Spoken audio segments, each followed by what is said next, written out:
à sanctifier un vase.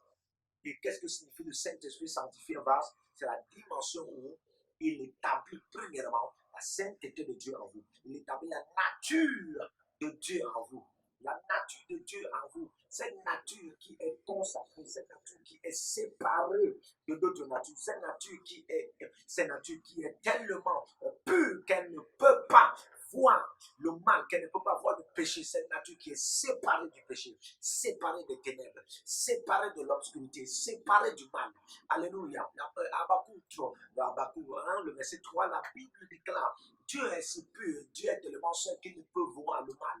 Il refuse de voir. Alors il se sépare. Donc Dieu, par le Saint-Esprit, lorsque vous avez le baptême par immersion, permet en sorte que le Saint-Esprit soit établi en vous. Et lorsqu'il est établi, il établit aussi la nature de Dieu. La nature de Dieu qui va commencer à s'immenser en vous par le processus du Saint-Esprit en vous pour dispenser les vertus de la sainteté de Dieu qui va vous permettre de devenir saint.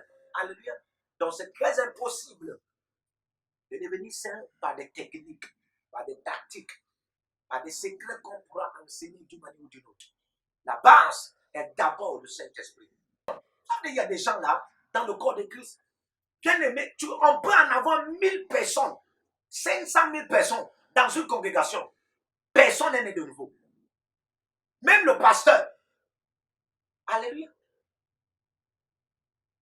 Vous allez vous rendre compte que dans de telles congrégations, tout le monde est contre une certaine dimension de vérité de Dieu. Et tout le monde vit une vie selon les sermons qui se prêchent. Ça n'a rien à voir avec le Saint-Esprit.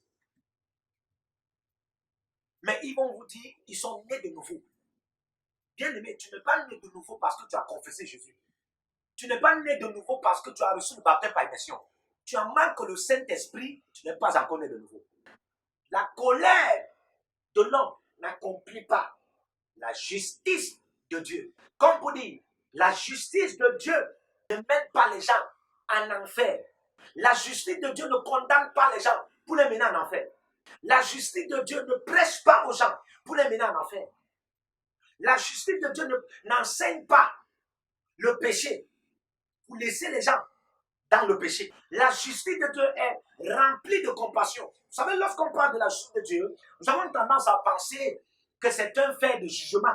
Bien aimé, lorsqu'on parle de la justice de Dieu, on parle aussi de la compassion de Dieu. On parle aussi de l'amour de Dieu. On parle aussi de la miséricorde de Dieu. On parle aussi de la paix de Dieu. On parle aussi de la foi. On parle aussi de la joie. On parle aussi, bien aimé, des bienfaits de Dieu, de la bonté de Dieu. Amen. On parle des principes de Dieu. On parle des statuts de Dieu. On parle des préceptes de Dieu. On parle des commandements de Dieu. La justice de Dieu n'est pas vue dans un seul point. Ça veut dire que dans le corps de Christ, dans la foi chrétienne, dans la marche avec Dieu, dans le ministère, bien aimé, on peut en avoir ceux-là qui servent Dieu, ceux-là qui parlent en langue, mais ce sont des démons. Mais comment ils deviennent des démons? Quand ils étaient en train de pécher. Le grand but jusqu'à ce que Satan a rempli le cœur. Et lorsque le cœur est déjà rempli, amen, bien aimé, lorsque le cœur est déjà rempli, si on ne tue pas de telles personnes, on va le livrer à Satan. Vous péchez une fois, on peut commencer à prêcher aux pécheurs. Vous ferez partie de ceux à qui on parle, de ceux à qui on prêche. Et vous pouvez vous repentir. Mais si vous demeurez dans cette dimension, on vous dira, c'est la dimension à laquelle Satan a rempli la puissance du péché dans vos cœurs. Et là, vous n'êtes plus seulement pécheur, vous êtes péché. Vous commencez à causer les gens à pécher. Comme la puissance du péché peut persuader les gens à pécher, vous aussi, chaque fois que vous pouvez vous retrouver auprès d'un peuple, si vous êtes pasteur, le peuple là se voit seulement dans le péché. Vous allez vous rendre compte que si un pasteur est fornicateur qui n'a jamais laissé la fornication, tout le peuple est dans la fornication. Vous pasteurs, vous avez atteint la dimension là. Vous avez atteint la dimension là où vous n'êtes plus seulement pécheur, mais vous êtes péché. Mais ma prière, c'est votre délivrance. Si Satan était déjà dans votre vie, à une certaine dimension, de remplir votre cœur pour vous faire devenir le péché, afin de contaminer un bon nombre de personnes.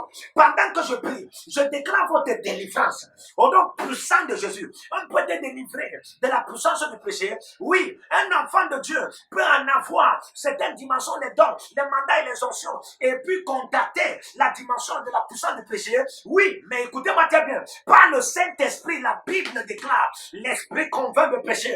Alors, je prie par le Saint-Esprit. Sur cette plateforme, je déclare votre délivrance au nom de Jésus. Je déclare votre délivrance. La déconnexion de toute personne, la déconnexion de toute puissance du péché. Au nom puissant de Jésus.